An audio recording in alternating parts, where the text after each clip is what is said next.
मुसलमानों को बता रहा हूं जो थोड़ा भटक के कुछ कहते हैं ना कि अपना अपना लीडर पैदा करना चाहिए, तो पाकिस्तान जाए, वहां लीडर पैदा करें अपना। हिंदुस्तान में हिंदू मुस्लिम एकता चलेगी, यहाँ हमारा लीडर हिंदू ही रहता है। समाजवादी से हमारी कौम के एक मुनाफिक यहाँ आके बोल रहे हैं कि अगर यहाँ पे मुसलमानों की लीडरशिप बनाना है तो पाकिस्तान चले जाओ, इस मुल्क में मुसलमानों की लीडरशिप नहीं बन सकती। कौन बोल रही है? हमारी कौम का एक उर्दू नाम वाला मुनाफिक यह बात बोल रहा। तो मेरे भाई, हम आपकी तरह बुज़दिल, डरपुक, कौम का सौदा करने वाले मीर सादिक, मीर जाफर नहीं है। पाकिस्तान जाना है तो तुम जाओ, वहां जाके मोदी के साथ बिरयानी खाओ। यहाँ पे किसी की गुलामी करना है तो करो, हम किसी की गुलामी करने वाले नहीं है।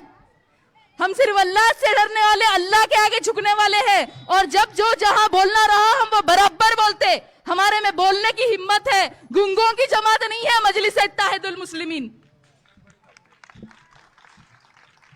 कोई यहां आके बोल रहा कि ये एमआईएम पार्टी यहां क्यों आ रही है, हैदराबाद में ही रहो।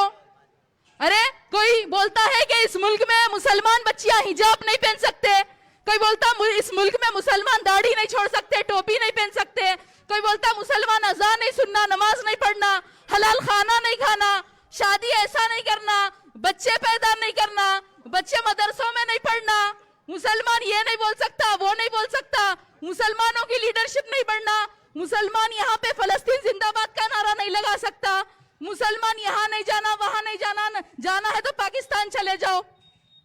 क्यों? किसी के बाप का हिंदुस्तान है? हिंदू मुस्लिम सिख ईसाई सभी का खून है शामिल इसमें। यहाँ की मिट्टी में किसी के बाप का हिंदुस्तान नहीं है। इस मुल्क में हम किराएदार नहीं, हिस्सेदार है। तो ऐवानों में भी हम हमारी हिस्सेदारी हासिल करके रहेंगे। यही पैगाम है मजलिस इत्तेहादुल मुस्लिमीन का। अगर इस मुल्क में हम बराबर के शहरी हैं तो ऐवानों में भी हमारी बराबर की हिस्सेदारी होना चाहिए।